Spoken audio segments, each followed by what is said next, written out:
Welcome, it's Jennifer. Lately, stamp layering stamp sets have been very popular. These are stamp sets that have several images that are intended to stamp on top of each other to create something very realistic. Well, today I'm going to show you a few examples of how you can use ombre inks to really create some cool effects with these layering stamp sets. And if you don't have the ombre inks, that's okay. I'm going to share some other tips with you also. I actually have three examples that I'm going to show you today. The first two are kind of similar. We have the wreath and the Christmas tree, and then I also have this very modern looking bird card, and I'll have some tips and tricks for you along the way. So let's go ahead and dive into the first card, and that is the one here with the trees. You can see there's lots of colors on that one stamped image in the center. This new Hero Arts Christmas tree set is one of my new all-time favorites. I just think it's a wonderful stamp set, and I have lots of examples using it that I'll share with you. I'm going to be stamping up the trees with this green ombre ink pad. You can see the three stripes on the ink pad, light, medium, and dark green, and you can see the different colors that you get from those three stripes. If you stamp an image with this ink pad, you get an ombre look.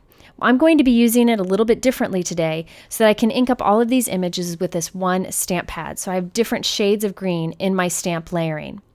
So I'm starting with the bottom image, the most solid, and I'm inking it up just on that one light green strip on the ink pad. So right all the way against the right-hand side of that ink pad. You can kind of tilt your stamp as you're inking it so that you only get that green ink on it. It's very easy to do, especially with this size image.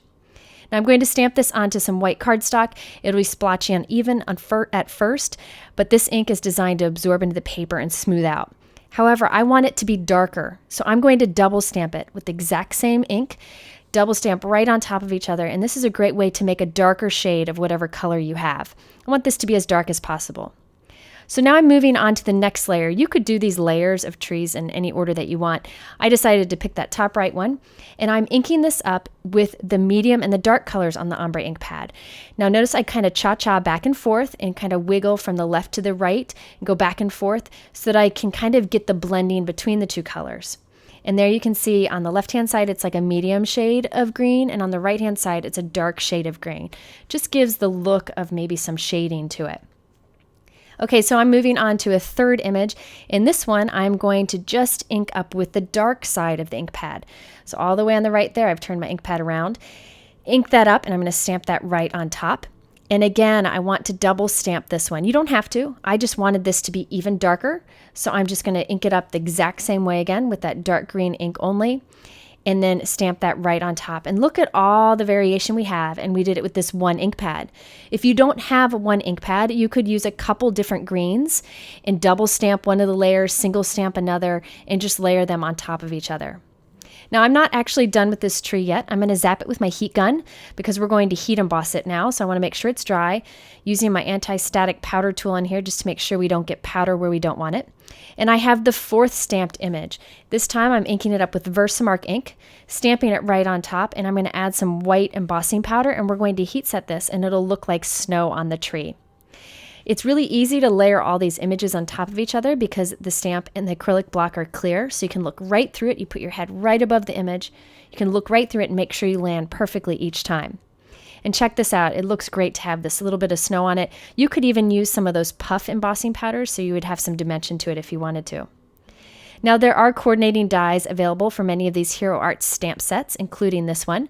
So I'm just putting it right down on top of the tree, and I'm going to run it through my die cut machine so I have it cut out. At this point I realized I forgot to do the little stump on the tree. So I just put the little stump's image on my finger, actually, dabbed it onto a Cup of Joe brown ink pad, and then I'm stamping it onto the tree. I used some post-it note to kind of mask the tree off. Whenever I have a little image like that, sometimes I just use my finger because it's faster than grabbing an acrylic block. Okay, so now we've done the stamping with this tree. I'm going to go ahead and do the stamping on this wreath because it's very similar. Then we'll come back and pull the cards together and do the third example too. So for this one, I have this Christmas wreath stamp set from Hero Arts again. I'm starting with the bottom image, and I am just inking it up with the light green only once again. And once again, I want this to be a little bit darker, so I'm going to double stamp it. And check how easy it is to just kind of rotate that stamp and only ink up with that one edge of the ink pad. Now, one other fun thing that you could do with these layering stamp sets is stamp them with distress inks and then mist them, and you'll get like a watercolor result. Okay, so now I have those two stamped right on top of each other with the same color, and I'm actually only going to use one more wreath image on top of this. You could do all three, but I decided just to do one more, and I'm inking it up with the middle green and the dark green only, so that we have some variation going across it. I'm going to stamp that one right on top once again, and check out all that color that you've got going on there. Again, you could use multiple ink pads for this, but I think this is a great way to get more out of your Hero Arts Ombre inks. Now this stamp set also has coordinating dies available, so I am just rotating that wreath die until it lines up, putting a little tape on it, and then I'll run it through the die cut machine to cut it out. Now on our tree example, I added white heat embossing. On this example, I'm going to use a white colored pencil. I think the white Prismacolor colored pencil, which you can buy individually for very inexpensive, is a great tool to have to add highlights to stamped images. So if you have a stamp image that seems pretty simple, or you don't have a lot of inks to use a stamp on a stamp layering set, try just adding highlights with the white colored pencil. It's a great way to add some life to a stamped image, and I just really like the results of this. So that's another thing you can do with your stamp layered images, or any kind of stamp images, in fact. Okay, so we're going to go ahead and pull these two cards together before we move on to the bird card. So on the tree card, I have a pool cardstock strip. This is some Hero Arts cardstock. It's colored on one side and white on the other. I'm going to stamp with Versamark ink the Merry Christmas sentiment that is in that tree stamp set. And then I'm going to add some white embossing powder to this and heat set it. I also decided to stamp a background stamp onto the light pool note card that I'm using. So this is a new background from Hero Arts, and I just cannot get enough of these hand-drawn snowflakes. I just think they're fantastic. It's a 6x6 background stamp, so you can stamp it on larger cards also if you wanted to. I'm inking it up with soft pool ink from Hero Arts, one of my favorite all-time ink colors, and I'm going to stamp that onto that Hero Arts light pool colored note card. Now, after I remove this, this will be like a tone-on-tone background, but I really think that's all you need for this card. We want to keep it pretty simple, and we don't want to distract from that tree. Now, I have another piece of pool cardstock from Hero Arts. Their cardstocks and note cards come in a light, medium, and dark shade in the same color family. Makes putting a card like this together very easy. Putting that one strip down the center using my background grid that I'm working on as a kind of a guide. Adding just a white circle die cut right to the center of the card, and then I'm going to use foam tape to add my tree on top of that just for a little bit of dimension. I also want my sentiment strip to be popped up off the card, so I'm taking some of my foam tape and I'm just cutting it narrow so that it doesn't peek out the sides of our sentiment strip. I'm going to put a piece on both sides of the tree so that this sentiment strip is very supported across the card. I want to make sure this goes through the mail just fine. So now that I have both of my foam tape strips down, I can put the sentiment strip across it. This card design is one that you could change up the colors. You could put maybe a bright red strip across it, use craft note card in the background. You could change up the colors and keep the design the same.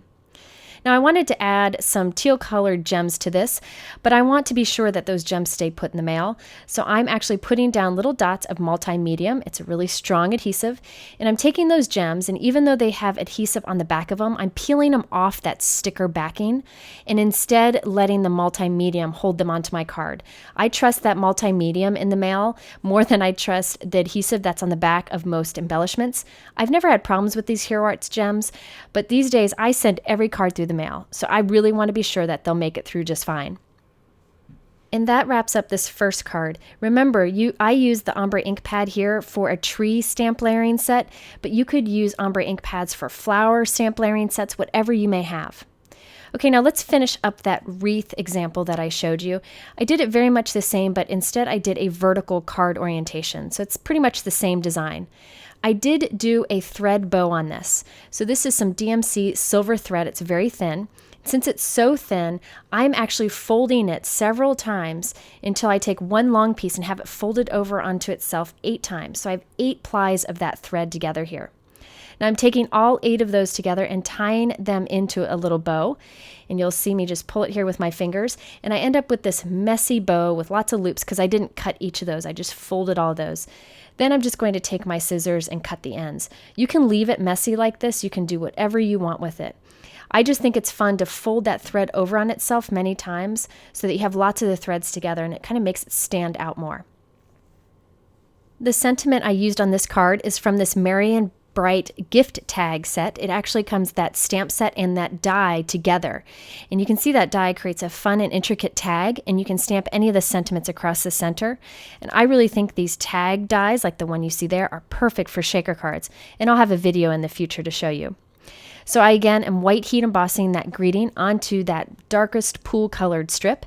And then I'm assembling my card just like I did before, but in a vertical orientation. Now to add that little bow that I created with all of that silver thread, I'm going to use that super strong adhesive again, the Ranger Multi-Medium. It has a matte finish, so even if it oozes out the side, you don't have to worry about it. You won't be able to see it at all. And then of course I added some of those pool colored gems once again, so it looks just like the tree card. I really think that white pencil makes a big difference on that stamped image. That's a trick to keep in mind. Okay, so now on for a completely different example. This one again uses ombre inks for stamp layering. It's a different kind of stamp layering set. I just really like this set and I wanted to show you this example. This is another new one from Hero Arts. This bird is fantastic. It's got this contemporary feel to it. And you stamp all of these images together and you can create this fantastic bird in no time flat. So what I do is I start with black ink for the outline, or whatever color ink you want to use. You can use any inks for this. So I've done my outline, and now you start kind of coloring in the stamp with stamping. So let me show you how. This is the Mint Ombre ink pad. It goes from dark mint to light mint, or kind of like a pool to light pool. Now I have this body of the bird that you can see from the stamp set on the left, and I am inking that up by kind of cha-chaing back and forth across the stripes of color on the ink pad, inking it up so that there's dark color up towards the head and lighter color down towards his belly. So you can see that variation of color. Now you could just use a regular ink for that, but look how quick and easy it was to use that ombre ink to get that shading. This is the Butter Ombre ink. This is like a yellow to an orange color. I'm going to do this for the wing so you can see me tapping across the colors, and I'll stamp that down. You can see the variation from the orange kind of down to the yellow on the bottom of the wing. Now for this one other wing here that tucks underneath it, I'm using that green ombre ink pad I used on the tree earlier. I just love that.